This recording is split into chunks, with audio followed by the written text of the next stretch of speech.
এক যুবক একদিন কাইন্দা দিছে, বলছে হুজুর কোনদিন মনটা চায় 12 ঘন্টা ডিউটি করে আইসা কেউ নাই, এক গ্লাস পানি আগায় দিব, নিজের পানিটাও নিজে।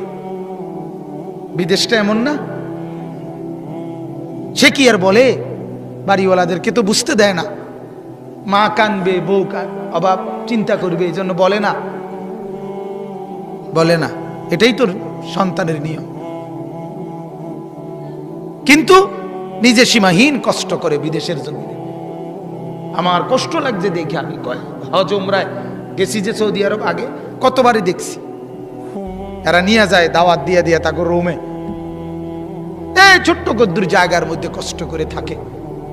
এক যুবক নরসিংদীর আমারে বলছিল একদিন, হুজুর আজ 11 বছর বিদেশ, বাবার ঋণ দেনা এখনো শোধ করতে পারি নাই, বাদ যেতে পারি না, বাবার